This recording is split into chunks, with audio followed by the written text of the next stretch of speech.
history, and I am now going to introduce our keynote speaker, which I had the great opportunity to meet briefly last evening.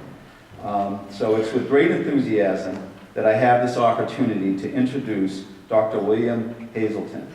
He has devoted his entire career to improving human health. The term regenerative medicine is a term he coined in 1999 to explain the promise of his work to restore normal functions to organs, tissues, and cells injured by trauma, damaged by disease, or worn by time. Dr. Hazelton's pioneering work is the basis for the emerging field of personalized health care, where customized pharmaceutical remedies can be tested in the lab before they are given to patients to allow clinicians to pinpoint the most effective drug for the start of the treatment, a speedy recovery, and avoid unintended results.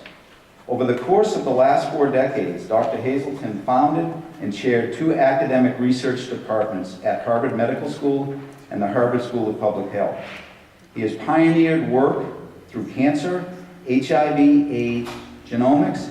He has authored several books and more than 200 peer-reviewed articles, and has also founded several successful biotechnology companies.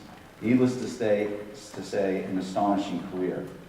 Currently, he serves as the president and chair of Access Health International, which supports access to affordable, high-quality services in low, middle, and high-income countries, and as chair of the Hazelton Foundation for Science and Arts, which fosters dialogue between the arts and sciences.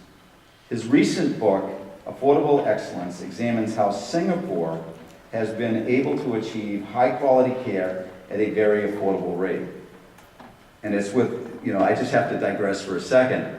About 10 years back in our history, there was an effort by one particular employer in our community to identify Singapore, of all places, for knees and hips. We are honored to have Dr. Hazelton as today's keynote speaker. So please join me in a warm welcome, Dr. William Hazelton.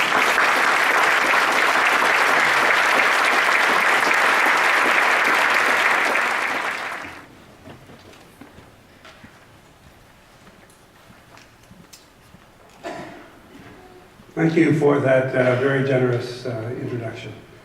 It's a great pleasure to be here in Maine, particularly on a wonderful fall day. I lived for 25 years in Boston and treasured each of our wonderful falls.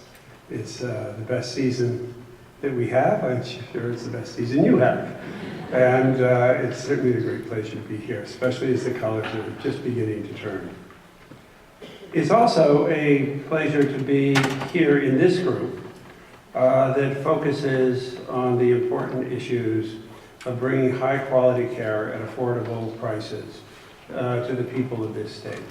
Actually, my conversations last night and this morning have given me tremendous optimism about the power of what can be done by the people of our country at the local, community, and state level. You are the examples of why I think eventually we will solve the terrible conundrums that we've got ourselves into on the basis of health. It's your energy, your optimism, and I should say your sophistication. I found a great deal of sophistication in understanding the detailed nuances of how to deal with the complexities of our healthcare system, and a real desire to understand what people are doing in other parts of the country and even other parts of the world. So it's a double pleasure to be here today to address you. Let me give you a little bit of history of my journey that brings me here to you today. You heard about some of my background. I've been interested in using whatever skills and knowledge and energy I have to improve health. As a young man, I was very interested in trying to push forward the boundaries of science so that we could solve fundamental diseases. I was trained by some of the world's best scientists. In fact, 4 of my mentors received Nobel Prizes for their work. But I was a little bit different from them in my training in that the purpose for my understanding or acquiring that knowledge and those skills was to apply it to improving human health. That has been my driving goal. What can I do to help human health? And at that time, it was a really exciting time for science. DNA had been discovered, the principles of how the genetic material works to create an organism were just being discovered. My mentor was James D. Watson, the man who discovered the structure of DNA and laid the foundations for modern biology. When we began, we couldn't really apply that knowledge to medicine. But as a postdoctoral fellow, I decided the way to do that was to work with viruses and went to work in the laboratory of Dr. David Baltimore, who was working then on an obscure class of viruses, now unfortunately not so obscure, called retroviruses. HIV is one such virus. And exactly during that time, it became possible to use the advances of modern DNA science and molecular biology to approach problems of medicine. And that came about by our ability to take the genes in any organism, copy them, reduce them to something we could work with, and then begin to make medical discoveries. And so when I first took my first job, it was at the Dana-Farber Cancer Institute. It was a very happy time because it was exactly at the time you could begin to apply principles of modern science to medicine. And it was a great pleasure to work with the physicians there. Many of you probably know that Dana-Farber Cancer Institute, at least when I was there, had Maine as one of its major catchment areas. And I worked with a number of the physicians. But my job was there primarily, part of my job, was to take modern biology and drive it into cancer medicine. And we had some spectacular successes. Just let me tell you one of those successes because it's a story of real hope. We had a whole team working on head and neck cancer. The outcome of head and neck cancer from diagnosis to 5-year survival when we began was not very good. It was about 20%. That meant 80% of people who were diagnosed didn't make it. But through systematic application of modern biological techniques and knowledge and understanding how cancer drugs worked at a very fundamental level that had not been possible before, the head of the Farber, Dr. Emil Frey, and I and a team of physicians were able to restructure how current chemotherapy, radiation therapy, and surgery were applied to that disease. And 15 years later, we saw the results. 80% of people were able to live 5 years or more instead of 20%. That was a huge increase. And while I was at the Dana-Farber, we saw that kind of change in breast cancer and a number of other cancers. And today, as we look over that landscape, we see that that's happening in many, many types of cancer. That the survival rates have gone really doubled, tripled, and quadrupled over a 20, 30-year period. And there's hope for considerably more. I happen to continue my work on retroviruses. And when I first heard about AIDS in late 1981, it came as a friend of mine in a hallway saying, "Did you hear about the new cancer epidemic of Kaposi sarcoma?" And later other friends of mine started talking about it, and we got together with some of the really best people in the CDC and other places to understand the disease. And very quickly came up with a theory, a few of us, that HIV was caused, or the disease AIDS was caused by a new retrovirus. And the reason we were pretty sure about that is I'd been working with a group of people who were working on human leukemia virus. And there were many similarities, transmission, et cetera. And it turned out that was the case. What my lab was in a perfect position to do was to understand that virus in a very detailed way. And we did. We determined its genome sequence and very quickly understood from the genome, and it was the first time genomics had been used, sequencing the whole genetic information of a new organism, we were able to pinpoint new targets, come up with a theory very similar to cancer therapy, of combination chemotherapy, provide specific opportunities for pharmaceutical companies to work on, working with not-for-profit organizations, lobbying Congress to get more research money. We were very successful in organizing an international effort led by the United States to create the drugs that today are successful in treating that disease. That was a wonderful example for me to be able to participate in what science can do at its very best. Define a new disease, quickly understand how it's transmitted, understand how to test for it, and eventually over a 15-year period develop effective therapies that change the life. When we started, it was a fatal disease. It is now no longer a fatal disease. People can live with it. Now, why do I mention that? Because science, even back then, could do marvels. What it can do today is phenomenal. And I continue to observe what science can do. But I am deeply concerned about the translation of all the knowledge we have into medical practice because of the cost of healthcare. What I see as I look over the landscape is that people are resisting incorporation of new treatments because of their costs. We can't afford to do personalized medicine. We can't afford these kinds of cancer therapies. We can't afford to treat old people the way we're treating. We can't afford to bring in these new devices. It's just too expensive. We're already spending more than we can afford. That is a really serious problem for somebody who spent their life trying to create new knowledge and interested in its application. The next part of my career was in business. While I was a professor, I started a number of biotech companies and eventually created a new one and led it, a public company for over 12 years called Human Genome Sciences. The reason I was interested in that, as I said, I was always interested in applications of knowledge for improved human health. And what you can see, what I learned, although I didn't know, having come from a purely scientific background, was that in fact that translation takes place through businesses. It's businesses that do that.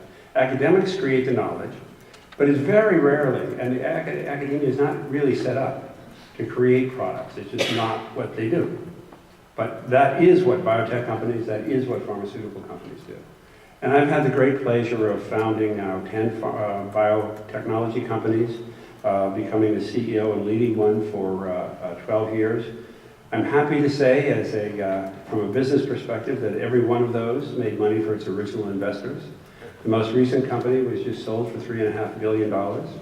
It's an amazing transformation to see that paper that's worth nothing, a penny per share, can be worth $100 per share. At some point, it's sort of making magic and money out of nothing.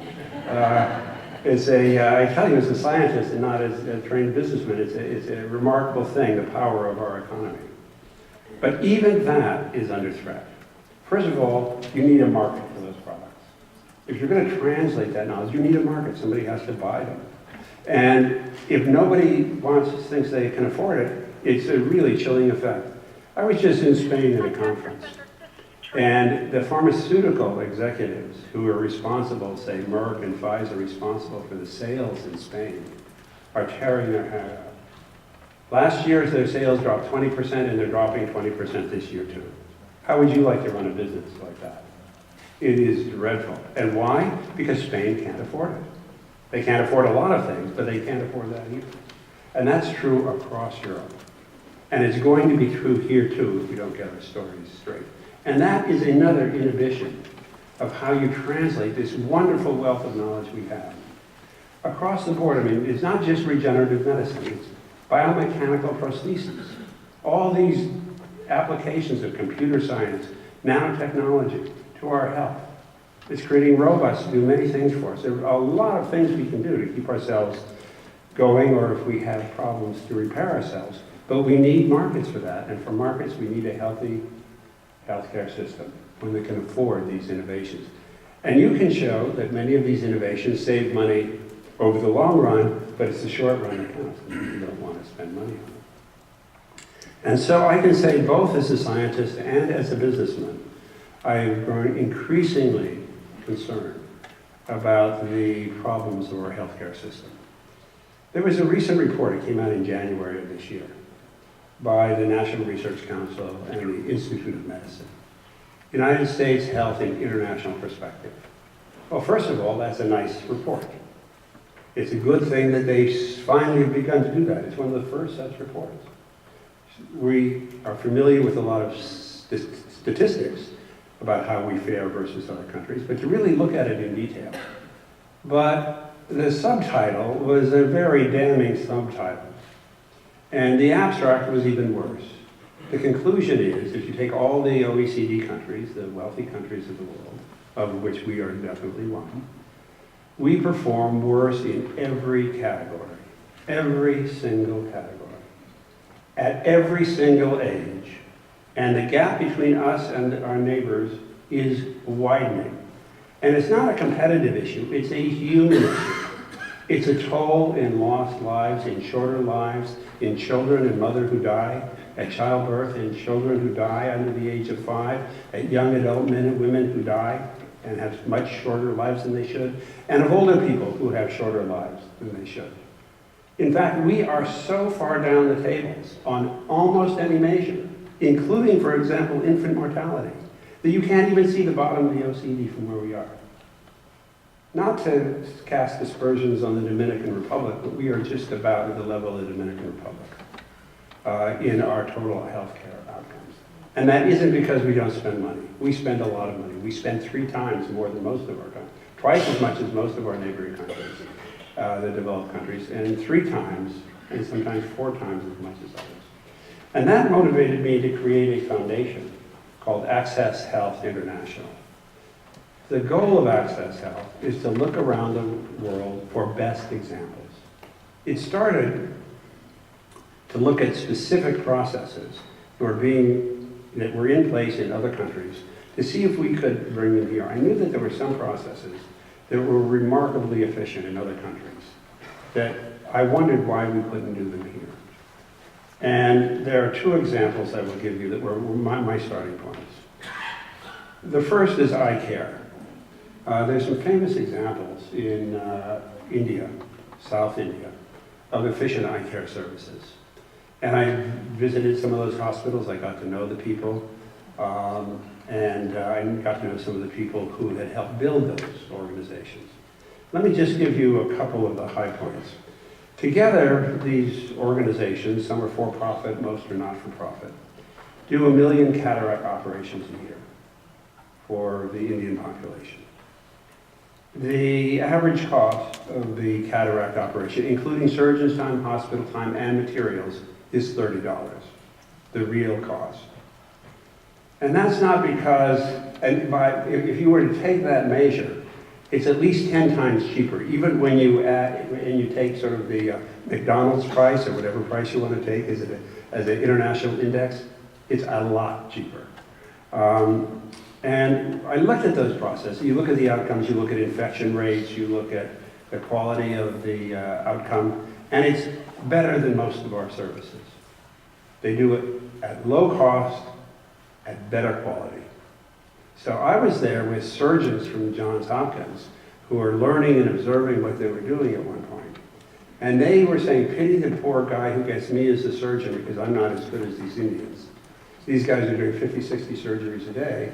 I do 2 or 3 a day, maybe 5 a day, and they're better than I am. It's the unfortunate fellow who gets me as their surgeon. And when you see that, you can see what a health system can do. Now, can we apply that here in the U.S.?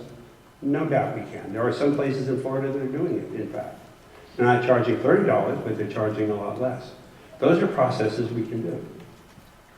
Another area we looked at was at heart surgery. There's some very interesting heart surgery hospitals. Actually, they're mostly multi-specialty, but they started to focus on heart surgery around charismatic leaders. Some of those surgeons, in fact, most of those surgeons, do at least 2,000 cardiac procedures a year. Some do 3,000, some even 4,000. Our numbers are in the hundreds at most. What is the difference? Are they doing either magic? Do their fingers fly faster? The answer is no. They work longer and harder. Now, I'm not saying that our surgeons don't work. They do work. And they are some of our hardest working people. But they don't spend the same kind of time that those Indians are spending in the OR. There's no way to do 4,000 operations a year or 3,000 a year without spending a lot of time. They work 6 days a year, and 6 days a week, and they work 8 to 10 hours. a day working on surgeries. Can we do that? We can do that if we have to do that. I imagine we don't think we have to do that. But if you do that, you can dramatically reduce your costs. They use their equipment 24 hours a day. There's a lot of very simple things you can do. Are we going to do that? I can't tell you that we are, but there are examples of efficient healthcare systems that we can document, others can document. So what does Access do? We describe ourselves as a think tank, consulting group, not-for-profit. And our philosophy is we will look around the world for best practices in healthcare finance, healthcare systems, and healthcare processes. Document those and help those who have the will and the ability to execute, do it if they wish. One thing that I think that we have learned, and you probably certainly know, working as you do at the community level, is you can't provide the will to anybody to do anything. They have to have the will themselves. You can help them, you can encourage them, you can organize them, you can give them information they didn't have. But if they don't want to do it, it isn't going to get done. The second thing, part of our working philosophy, is they have to have the ability to do it before it's worth our time to invest with them. Because a lot of people have the will, but there are many things that inhibit the ability to execute. Let me give you an example that we came across by chance of will and ability in a very surprising way. We set up our first foundation office in Hyderabad, India, which is in the center of India, in a state called Andhra Pradesh. It has 85 million people. We did that because there were some very efficient heart services and eye care services there. Exactly when we came there, they had a chief minister, that's like a governor, who decided for political reasons he was going to provide catastrophic health care to the community. What was the political reason?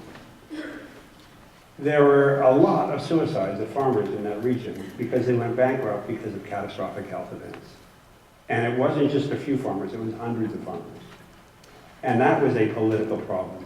It happened the chief minister was a physician.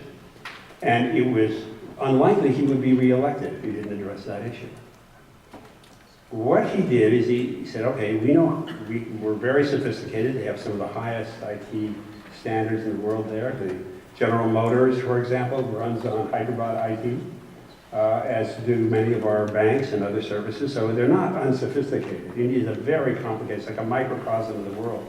On one hand, it's highly sophisticated, tremendously well-educated people. On the other hand, it is the worst third world country you've ever seen. It is a real mix, and it's not a microcosm, it's a subset. It's too big to be a microcosm, it's a subset of the whole world. But you have these high-tech people right next to this incredible need. It's a very interesting place to be. So the chief minister said, okay, we're going to give catastrophic health insurance or catastrophic care to the entire population to solve this problem. And in 6 months, he'd done it. In 6 months. 85 million people have access, or had access, to free hospitalization for initially 350 problems and now 1,500 problems 6 years later. They put in the most advanced information system. So everybody has a health card for a family, and when a new child's born, they're added to the health card. You go to the hospital, show your health card. If it's an emergency, you're admitted immediately. If not, there's a board that within 12 hours gives you the okay to be admitted. You are treated. You have to show, and it's all done online. They have to show pictures of the operation. They have to show the outcome, show the person by picture, and they get paid immediately by the government. It's a public-private and public-public partnership that's been put into effect. We've just done a survey of 100,000 people in a neighboring state and in Andhra Pradesh, looking at the outcome. And it's achieved its primary purpose, i.e. people aren't going bankrupt because of catastrophic health. It's actually solved that real problem and solved a political problem. It's a harder measure to know at this point what the health impact has been. It looks as if we can begin to do that. It's a much, as you know, working on health impact is a much harder kind of measure. But you can measure that it did what it was intended to do, was stop health-related bankruptcies, dramatically reduce health-related bankruptcies. But let me just tell you about a couple of other things they did that were remarkable. And that is, as part of that system, they created an ambulance system. They worked with Stanford and McKinsey and their own IT companies, and they created what is thought to be the world's most advanced ambulance service. One call center for 85 million people. Now, Andhra Pradesh is not a simple environment. Anybody who's been to India knows that India is not a simple environment. It's a big, complicated city, there's slums, and it's mostly rural, it's 80% rural. Yet that ambulance system, I've sat there and watched it work. Nobody is more than 15 minutes away from an ambulance. The ambulance service is free. You call the number, the ambulance comes. They pre-position the ambulances based on their history. They have a guide that gives you GPS coordinates in every turn based on current traffic conditions, gets you around. And once you're in the ambulance, you're on the phone with the doctor. Much more advanced than most of ours. McKinsey estimates that if we in the East Coast put in that system, we would save 200 times our ambulance costs. That's a turnkey system they're willing to share with other people. And there's 2 such systems in different parts of India now. They created a call service because most of their population is rural, much like Maine. They're way out in the sticks and very hard to get to. 2 or 3 hours by bus to the nearest simple hospital setting. I've been in these communities and talked to them. What they have is a cell phone. And so what they've put in is a call center that can do triage, that can take you right through all the procedures. And I've sat there and watched them, and the outcome is not so different from what it is in West Texas. About 80% of real medical issues, and let me see, only 20% of the calls are medical. Most of them are psychiatric or family medicine. You know, my husband's beating him, or what do I do about my drunk son? But those that are medical, 80% of those can be correctly handled. They've created a e-prescription program, which works in 2 different ways. One is by voice recognition. So you know who the pharmacist is at the other end, by voice recognition software. So those are systems that are really interesting. Now, what do we as Access do with that? Well, the first thing to say is that's been so successful politically that it's been emulated in the 4 southern states, Kerala, Karnataka, Tamil Nadu, and now Maharashtra and Gujarat. So let's get about 350 million people who went from no access to catastrophic health care to access. So what do? We document to see how it works. We work with them now on process improvement, because now that they have the payment system, they can start working on process improvement. We also work with other states who want to implement similar programs. So we study it in detail, how it works, that's part of our survey, and see whether we can translate it. Can we do some of those things in this country? That's the question. They can be done. As a scientist, I believe in proof of principle. If you can create an ambulance system that's 200 times cheaper, why not do it? If you can create call centers which work to 80% of the time to correctly diagnose and treat maladies, why not do it? That same call center serves as early warnings for various kinds of epidemics, and you can actually track over the 6-year period epidemics that have occurred here in Maine. This is a very early warning system for those. Can we do it? And if we can't do it, can other countries do it? And we're now working with a number of other countries who've asked us to help them. Some 10 countries, 4 in Africa, 10 in Southeast Asia, and now that group is expanding. We call it the Joint Learning Network for Universal Care or Universal Coverage. And it's those countries, again, who've made the commitment to do it, i.e. provide universal coverage, at least health care. But there are many, many unsolved problems that need additional work. Now that you have this system, can you use it to improve quality? You probably can. How do you take quality improvements? Well, we work with IHI here in the US and NICE in Great Britain on how to improve quality. We'd like to start doing that quality improvement work across the board. Those are lessons, I think, that are valuable for us. Let me now go on to a slightly different topic, which is looking at an advanced economy and what they've done. This began in almost an accidental way, and that is, I put one of our young people in Singapore as a hub for looking at IT innovations, or helping drive IT innovations into Southeast Asia.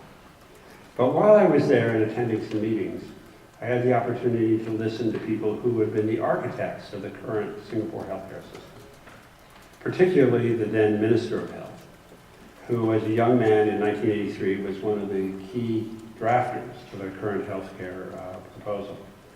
And as he described what they did, I found it really remarkable. It's a really interesting story.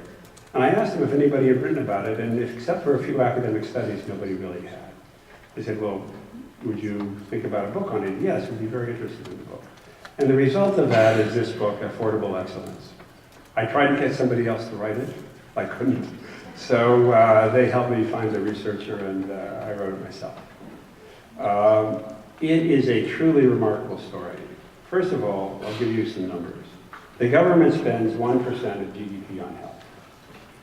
The total country spends 4% of GDP on health. That means 3/4 of it comes out of people's pocket. And I'll tell you how that pocket is used in a minute. But the outcome is remarkable. Rather than being below the OECD, they're right up there at the very top. The only people who beat them out are Sweden and Holland and a few other countries. They're usually rated in the top 10, usually in the top 6 or 7, in almost every measure of health outcomes. That tells you right away, even in a rich country and their average income is higher than ours, you don't have to spend a lot to get a good result. If you look at Japan, Korea, and Taiwan, they're at 5 or 6% of GDP. But Singapore really is the best in terms of outcome per dollar. Well, how did they do that? Part of it is Singapore is remarkable altogether. Anybody who's been there knows it's an unusual place. It's a very small country, about 5 million people. It is a country that has a great surplus. They have a surplus of over $10 billion a year. They have tremendous savings. They have sovereign wealth funds that are close to $1 trillion or more in value. It's a very well-organized country. Part of their health outcomes, of course, is because they're in a well-organized country. That they have thought very carefully about education, public health, cleanliness, nutrition, wellness, across the board. So you can't put it in the healthcare system only. It's an integrated effort that leads to good health. That itself, I think, is a very important lesson. Health outcomes at any age are not only the responsibility of the health system. It's a responsibility of every aspect of our lives and our government. Community, state, national, at every level. But the health system has a lot to do with it.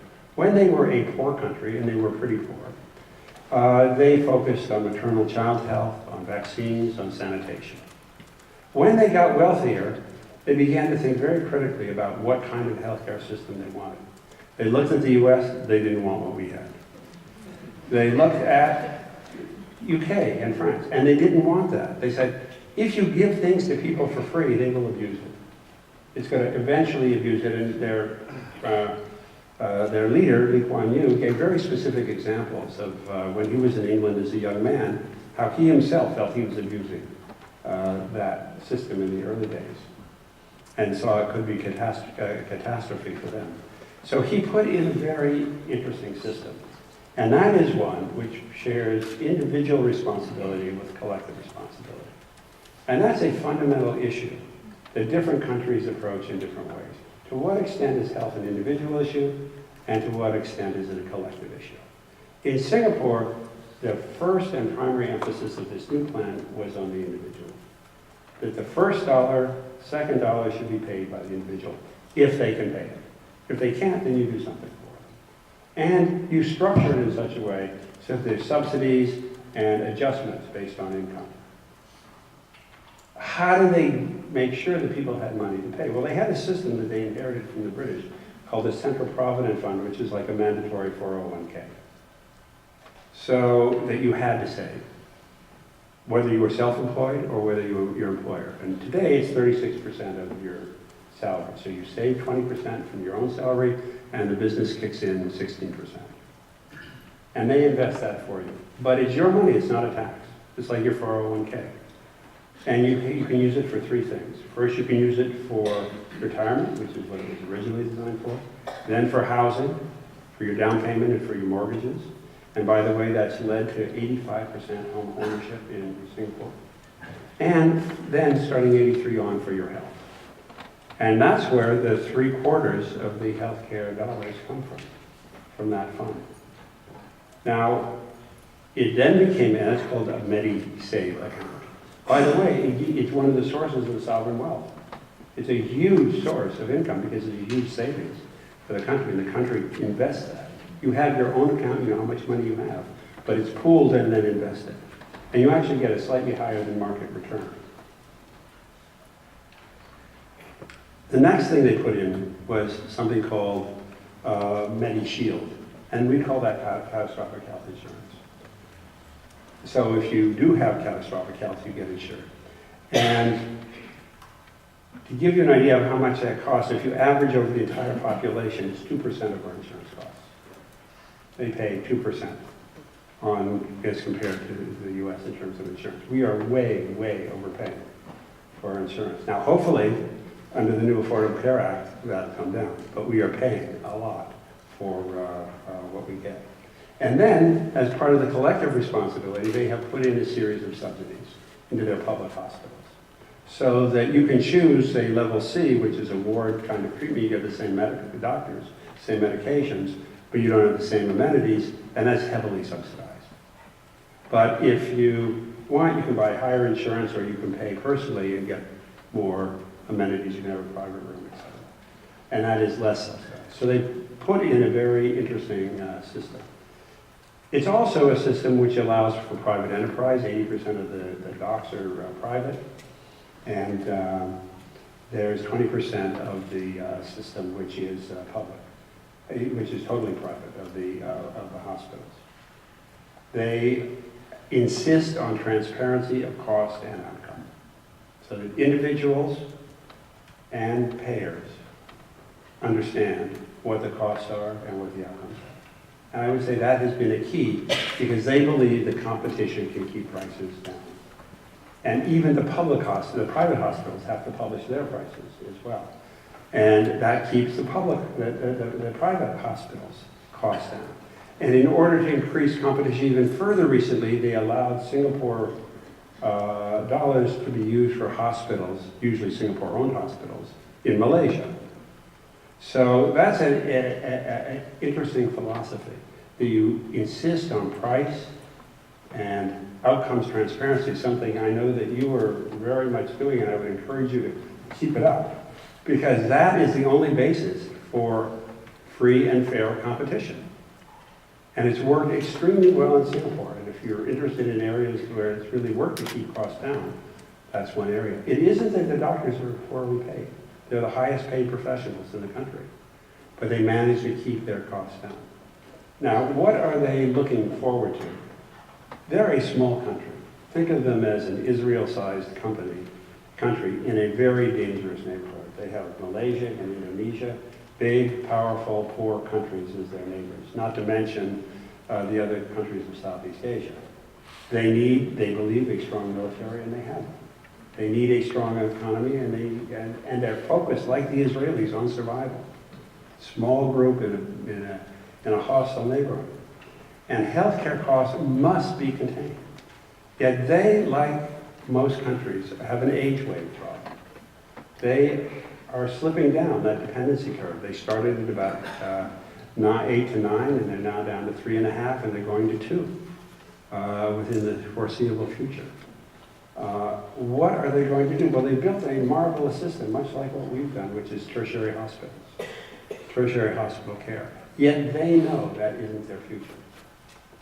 How do they go about doing it? Well, that's what I'm studying right now. My next book on Singapore, I hope, will be on how Singapore plans for the age wave. Why is that interesting? Because if there's a country that can plan and execute those plans, it's Singapore. Now, not everybody has the privilege of having the same government in power since independence. Right? That's it has advantages and disadvantages. One of the advantages is their ministers are judged by how well they work together, not just how well they run their ministries. And having been from the same party, they don't have necessary divisions. It doesn't mean it's not a democracy. It's not something many of us might be comfortable in. But my experience with their democracy, take the last election. Healthcare was a big issue, especially aging care. What happens? You see the government responding. I get clippings every day from the Singapore press. And you can see the government responding every day to the concerns of the people over how to provide better care for the elderly. They top up from their surpluses, individual accounts. They're now increasing the age, just like we're doing. They're taking off the limits that existed in these insurance policies. They're doing a variety of things to address the political concerns. But what is the bigger picture? That's an immediate political issue. Over the long run, because of the mandate for survival and the need to control healthcare costs, they put together a ministerial committee of all their major ministers. And under that, an executive committee that has the ability to execute, to plan and propose plans for execution called the Agency for Integrated Care. How do they look at the issue? They say aging is a societal issue. It's not only healthcare. It's a financial issue. How do we make sure people, our country and individuals, have the resources to pay as they get older and as there are fewer people? It is a housing issue because we know that we've got to take people out of acute care settings and move them into home care, community care. Well, that's pretty much what we know we have to do. Well, how do they do that? They're thinking about how to restructure their housing. It's a welfare issue. How do we support these people? Where are they going to get the money from? It's a family issue. How do we encourage families to stay closer to each other? You might think Singapore is small, but it makes a difference whether you're an hour or 5 minutes away from your parents. How do we make sure that the quality that we've built in to our tertiary hospitals is reflected in the quality of care in people's homes and in community care centers? How do we structure our polyclinics, or our clinics? How do we make clinics? And so that is a system that, how do we restructure our transportation? So all the functions of government are brought to bear on this issue. And I haven't mentioned a number of them, but wellness, of course, nutrition, education, not just education of doctors, nurses, and health counselors, but education of children from a young age on, education of throughout. How do we change the way doctors function? How do we create teams of doctors that are trained from the very beginning to work together, to work with health practitioners, nurse practitioners, to work with health coaches? And there's very interesting new education programs. It's my hope that by studying these programs in detail, that we can learn something of value for ourselves. Because here's a government that can plan, that can execute, and shows what can be done. It is aspirational for us, but I think given what I've learned from you and the way that you think and the way you work, it's a kind of lessons that you can begin to implement here in Maine through the efforts of your coalition. With that, I'd like to thank you, and I really appreciated my time here.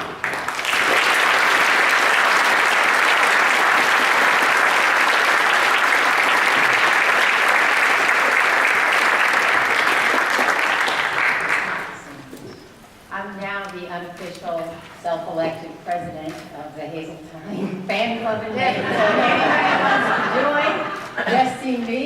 I do want to tell you that the book, Dr. Hazeltine's book, Affordable Excellence, is available at our booth for sale if you want a hard copy.